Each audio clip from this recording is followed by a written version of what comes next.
नमस्कार, बहुत स्वागत है आपका हमर छत्तीसगढ़ के इस बुलेटिन में। मैं हूं आपके साथ ऋतु ज्ञानवानी। सबसे पहले बात बिलासपुर की। एक बार फिर से खबर का बड़ा असर यहां पर हुआ है। नोटिस मिलने के बाद मजारनुमा गुंबज के निर्माण को कब्जाधारी ने खुद तोड़ दिया है। देवरी खुर्द के पीएम आवास योजना का यह पूरा मामला है। निगम ने 100 से ज्यादा अवैध निर्माण और कब्जाधारियों को नोटिस दिया है।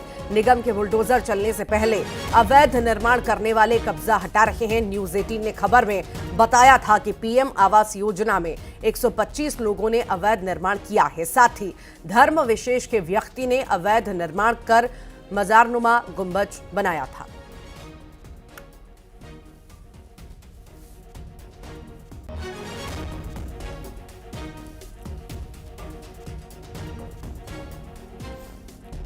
न्यूज 18 की खबर का असर एक बार फिर देखने को मिला है। कब्जादारी ने खुद अवैध निर्माण तोड़ा है। निगम के नोटिस के बाद यह अवैध निर्माण को तोड़ा गया है। पीएम आवास योजना में अवैध निर्माण का यह पूरा मामला था, जिसमें नोटिस जारी हुआ था। 100 से ज्यादा लोगों को नोटिस दिया गया था, जिसमें यह बड़ी कार्रवाई देखने को मिली है। ज्यादा जानकारी के लिए उमेश मौर्य हमारे साथ जुड़ गए हैं। उमेश, न्यूज 18 की खबर का एक बार फिर से असर देखने को मिला है। ज्यादा जानकारी मामले में। देखिए, ये पूरा मामला तोरवा थाना क्षेत्र के देवरी खुर्द वार्ड क्रमांक 43 का मामला था और यहाँ पर पीएम आवास आवंटित की गई थी। 2013 में गरीबों के लिए ये आवास आवंटित की गई थी, लेकिन ये देखा जा रहा था कि ज़्यादातर जो आवास हैं उनमें अवैध कब्जा कर लिया गया था और अवैध निर्माण कर लिया गया था।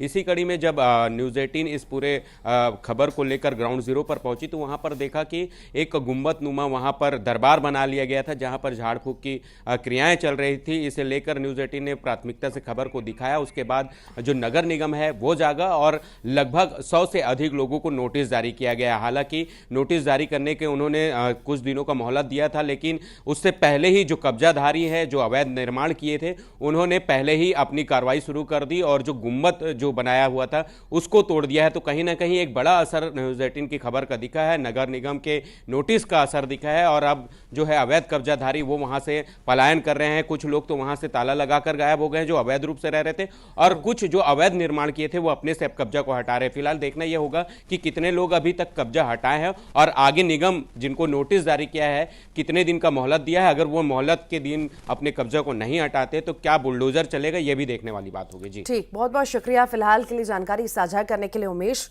आप लगातार बने रहिएगा, फिर आपके पास लौटूंगी अगली खबर पर। और आगे बढ़ेंगे, धमतरी का जिक्र करेंगे। 90 साल के बुजुर्ग की जिंदा जलकर मौत हो गई है। चलता हुआ टेबल फैन गिर गया, शॉर्ट सर्किट लग गया और शॉर्ट सर्किट के बाद यह आग लगी। खुद को बचाने के लिए बुजुर्ग भाग नहीं सका और जिंदा जलकर के मौत बुजुर्ग की हो गई। शॉर्ट सर्किट के बाद आग लगी, बड़ी जानकारी आपको दे रहे हैं। धमतरी का हम जिक्र कर रहे हैं, जहां पर बुजुर्ग की जिंदा जलकर मौत होना बताई जा रही है। 90 साल का ये बुजुर्ग था। टेबल फैन अचानक से गिरा और शॉर्ट सर्किट हुआ, आग लग गई और देखते देखते आग फैल गई। बुजुर्ग उसकी चपेट में आ गया और मौत हो गई। उम्र ज्यादा होने की वजह से खुद को बचा नहीं पाया, भाग नहीं पाया वहां से, नहीं तो जान बच सकती थी। ये दर्दनाक मौत धमतरी में हुई है।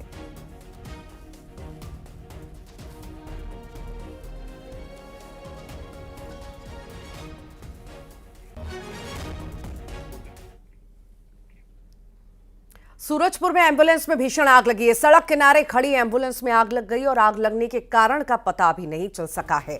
गैराज में ठीक होने आई थी ये एम्बुलेंस। नेशनल हाईवे 43 स्थित चंदरपुर की यह घटना है। कोतवाली पुलिस जांच में फिलहाल जुटी हुई है।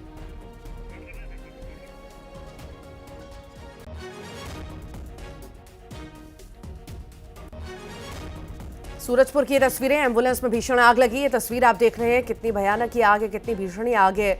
देखते ही देखते इसने विकराल रूप लिया, जलकर पूरी तरह से ये वैन या एम्बुलेंस पूरी तरह से जलकर खाक हो गई। गैराज में मरम्मत के लिए यह एम्बुलेंस आई थी और हालांकि कारण क्या रहे इसके अभी तक सामने नहीं आ पाए हैं। जांच पड़ताल इस मामले में चल रही है।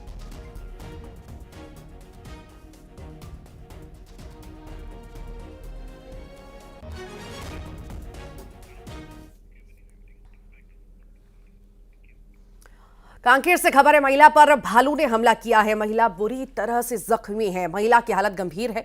बता दें आपको, भालुओं का हमला लगातार जारी है और इसी बीच एक महिला को घायल भालू ने किया है। महिला बुरी तरह से जख्मी बताई जा रही है। फिलहाल हालत जो है नाजुक बनी हुई है, गंभीर बनी हुई है। इलाज महिला का जारी है। आतंक कांकेर में भालुओं का हम देख रहे हैं और इसी बीच महिला को नुकसान पहुंचाया है। महिला पर हमला भालू ने किया। महिला गंभीर रूप से घायल हो गई।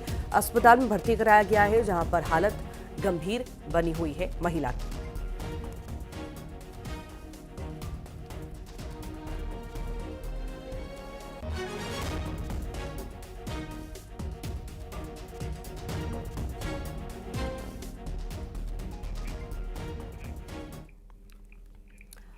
जशपुर से बड़ी खबर है। हाथी के हमले में वृद्ध महिला की मौत हो गई। महिला पर हाथी ने हमला कर दिया। वन विभाग की टीम मौके पर पहुंची। पत्थलगांव वन परिक्षेत्र के पंडरी पानी की यह घटना आपको बता रहे हैं। बुजुर्ग महिला की मौत हो गई है।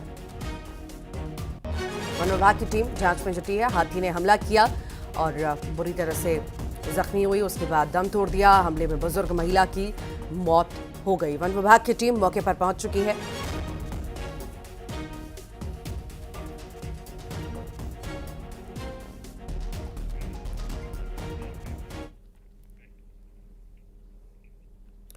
बिलासपुर से अयोध्या धाम के लिए आज आस्था स्पेशल ट्रेन रवाना होगी। दोपहर 3 बजे Bilaspur Netaji Subhash Chandra Bose Itwari intercity express platform number 5 से स्पेशल ट्रेन होगी रवाना।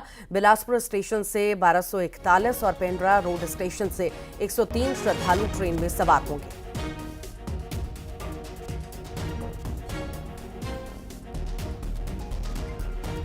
तो अयोध्या के द्वार अब सभी के लिए खुल चुके हैं और अब बड़ी संख्या में जो है श्रद्धालु पहुंच रहे हैं। इसी बीच स्पेशल ट्रेन जो है अयोध्या जाएगी। बेहद खास ये सफर होने वाला है, चूंकि स्पेशल ये ट्रेन होगी। ज्यादा जानकारी के लिए सहयोगी उमेश मौर्य हमारे साथ जुड़ गए हैं। उमेश, इंतजार खत्म होने जा रहा है और स्पेशल ट्रेन की शुरुआत अयोध्या जाएगी ट्रेन। बड़ी संख्या में श्रद्धालु शामिल होंगे। ऋतु जी, देखिए छत्तीसगढ़ में भी रामलला के दर्शन कराने के लिए यहाँ पर स्पेशल व्यवस्था की गई है रेलवे और आईआरसीटीसी के द्वारा।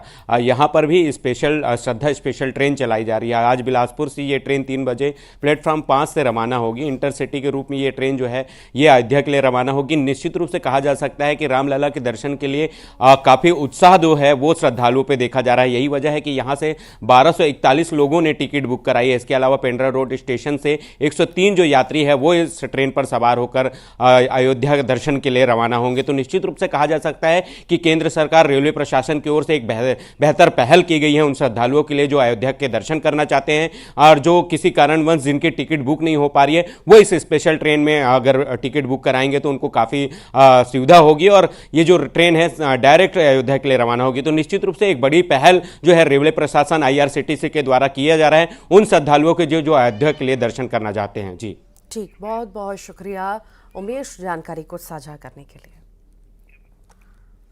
राजनांदगांव से बड़ी खबर का जिक्र करते हैं। पुलिस आरक्षक हत्या मामले में 9वां आरोपी गिरफ्तार हुआ है। बता दें 8वां कल गिरफ्तार हुआ था, आज 9वां आरोपी गिरफ्तार हुआ है। आरोपी को पुलिस ने महाराष्ट्र से गिरफ्तार किया। 8 फरवरी को पुलिस आरक्षक को पशु तस्करों ने वाहन से कुचलकर मार डाला था। बागनदी थाने के नेशनल हाईवे 53 पर यह पूरी वारदात हुई थी, पूरा घटनाक्रम हुआ था। अब इसमें 9वां आरोपी गिरफ्तार हुआ है। ज्यादा जानकारी के लिए राकेश यादव हमारे साथ जुड़ गए हैं। राकेश, पुलिसकर्मी की हत्या मामले में 9वां आरोपी गिरफ्तार हुआ है, बड़ी सफलता। जी हाँ, निश्चित ही ऋतु कह सकते हैं कि लगातार जो पुलिस की कार्रवाई है वो चल रही है और जो आरोपी हैं उनकी गिरफ्तारी ज्यादातर जो है महाराष्ट्र से हो रही है और महाराष्ट्र, नागपुर और महाराष्ट्र के अन्य क्षेत्रों से इन आरोपियों को गिरफ्तार किया जा रहा है और पुलिस की कार्रवाई अभी भी निरंतर जारी है। देखना यह होगा कि अभी आगे और कितने लोगों की इस मामले में गिरफ्तारी हो सकती है। वहीं आपको बता दूं कि लगातार जो है पशु तस्करी का मामला जिले में सामने आता रहा है। राजनांदगांव जो है वो महाराष्ट्र बॉर्डर पे स्थित है और राजनांदगांव छत्तीसगढ़ का जो बॉर्डर है वो इससे जुड़ा हुआ है, जिसका फायदा उठाकर तस्कर यहाँ से मवेशियों की तस्करी करते हैं और महाराष्ट्र कत्ल खाना ले जाते हैं, जहां इनकी बिक्री की जाती है और अच्छे दामों पे इनकी बिक्री होती है, जिसके कारण छत्तीसगढ़ से मवेशी आरोपियों के द्वारा लेके जाया जाता है। और इनका एक बड़ा चैन था जो मवेशी तस्करी में काम कर रहा था, जिससे लेकर पुलिस ने बड़ी कार्रवाई करते हुए मवेशी तस्कर से लेकर वाहन चलाने वाले, जो मवेशी की खरीदी बिक्री करने वाले सहित सभी आरोपियों को गिरफ्तार कर रही है पुलिस। जानकारी को साझा करने के लिए राकेश।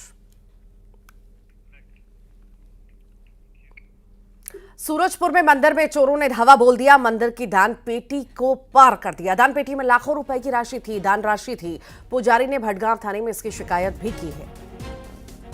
मंदिर की दान पेटी पार की गई है चोरों के द्वारा। बड़ी चोरी को वारदात दिया गया है। दान पेटी से पूरा पैसा लेकर के ये चोर फरार हो गए। मंदिर से दान पेटी चोरी हुई। सूरजपुर का हम जिक्र कर रहे हैं, जहां पर ये बड़ी चोरी की वारदात को अंजाम चोरों द्वारा दिया गया।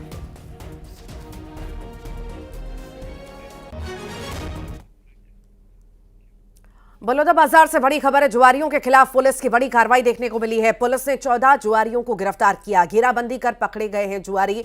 इन सभी को गिरफ्तार किया गया है। 14 जुआरियों को पुलिस ने गिरफ्तार किया। जुआरियों के खिलाफ पुलिस की बड़ी कार्रवाई हमें देखने को मिली है। अब इनसे पूछताछ जारी है।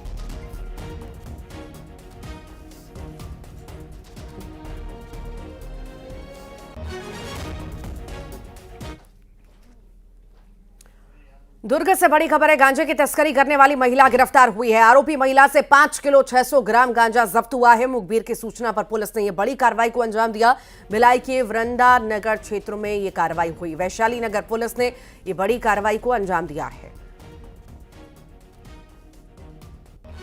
तो लगभग 5.5 किलो गांजा जब्त हुआ है। दुर्ग में गांजा तस्कर महिला गिरफ्तार हुई है। बड़ी मात्रा में गांजा भी इससे जब्त किया गया है। तस्करी करने वाली ये महिला थी और इससे 5.5 किलो लगभग गांजा जब्त हुआ है।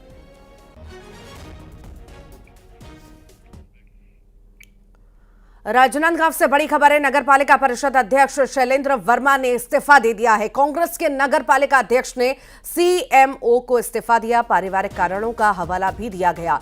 मामला नगर पालिका परिषद खैरागढ़ का बताया जा रहा है।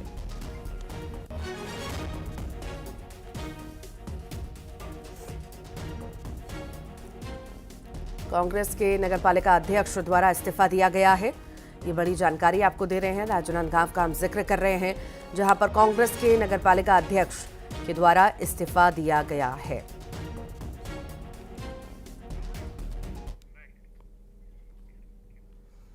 आचार्य विद्यासागर महाराज ने समाधि ली है। चंद्रगिरी तीर्थ डूंगरगढ़ में त्यागा है शरीर।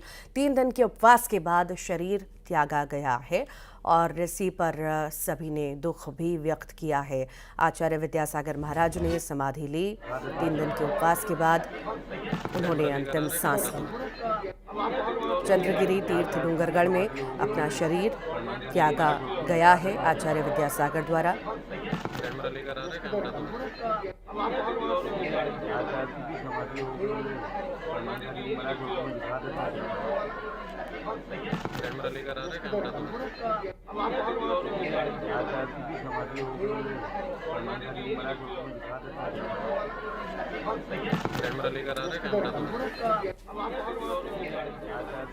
आचार्य विद्यासागर महाराज ने समाधि ली है। ये तस्वीर आप देख रहे हैं। बड़ी संख्या में अनुयायी भी पहुंचे और बड़ी संख्या में जमावड़ा जो है लोगों का वहां पर नजर आया और 3 दिन का उपवास महाराज द्वारा रखा गया था। उसके बाद उन्होंने अंतिम सांस ली, अपना शरीर त्याग दिया।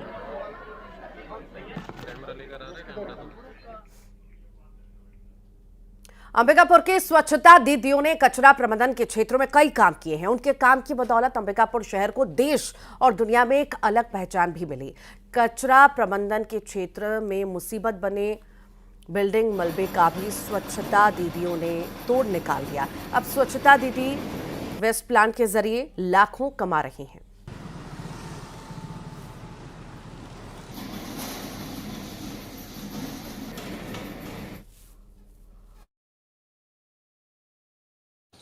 अभी तो यही शहर का टूट फूट मलवा आयल ओके छटाई भी कर थी। ओके छाट के लान थी, ले चून थी, ले मेला मशीन में डाल थी, लोला गिट्टी निकाल थी। एक झे ऊपर रहल और 3 झे नीचे, 4 झे। फिर चाल थी, बेच थी। पहले तो गांव में मजदूर भी करत रहे। यहाँ से हम करती वो मलवा आयल और मलवाला छटाई करता ना, मशीन में मलवाला डाल थी। तेकर बाद में गिट्टी बने, तेकर बाद में गिट्टी बन के निकलेल पिसाई हो के ना, तो वो गिट्टी लहन हमन बेच थी।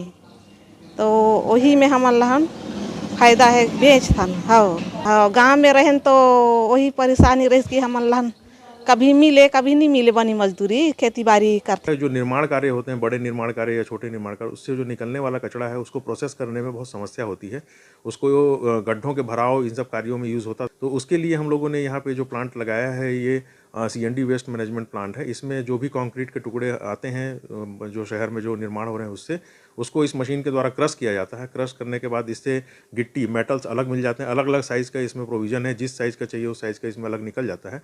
तो जो बेस वर्क होता है, नगर निगम का निर्माण कार्य हो या किसी प्राइवेट व्यक्ति का निर्माण कार्य हो, बेस का कार्य, स्ट्रक्चर वर्क नहीं बढ़े, जो बेस वाला कार्य है नीचे वाला, उस पे इसको बहुत अच्छे से इसका उपयोग किया जा सकता है। तो उसके लिए इसमें से वो निकल जाता है। साथ में जो डस्ट निकल रहा है, डस्ट अभी पर्याप्त मात्रा में इकट्ठा नहीं हो पाया क्योंकि उसकी संख्या बहुत कम होती है मात्रा।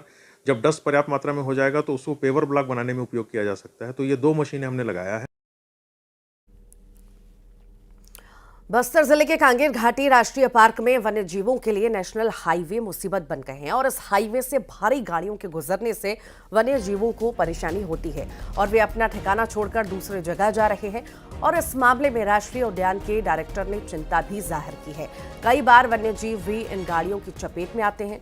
वन विभाग ने इसके लिए वे NHAI को पत्र लिखा। जल्द ही विभाग के अधिकारी मौके पर जाकर निरीक्षण करेंगे और मास्टर प्लान तैयार करेंगे। यहां बाईपास या फिर 6 किलोमीटर ऊपर से ही फ्लाईओवर बनाने की योजना पर काम करेंगे। जा रहा है जिसका हम लोग एक NHAI को एक प्रस्ताव भेजे कि अगर पॉसिबल हो तो उसके लिए नेशनल पार्क से एक बाईपास का रोड जो है बनाया जाए, क्योंकि लगातार जो है हेवी ट्रक्स जो है वहाँ से गुजरते हैं। तो कई बार जो है हमारे वन्य जीव है उनका जो है आवागमन जो है वो बाधित होता है। उसके साथ साथ में भी बंदरों की भी संख्या वहाँ पे बढ़ते जा रही है और उससे कई परेशानियों का सामना भी करना पड़ रहा है। कांगेर वैली के डायरेक्टर साहब से मेरी बातचीत हुई थी। उन्होंने एक प्रस्ताव दिया था कि इसको बाईपास किया जाए और उनकी बात मैंने RO साहब से भी बात कराई थी। तो RO साहब मिनिस्ट्री वाले हैं जो रिप्रेजेंट करते हैं अपने स्टेट में, छत्तीसगढ़ में। तो उनके द्वारा ये कहा गया था कि एक बार आके अपन विजिट करके देखेंगे कि कौन सा रूट उसके लिए सुटेबल।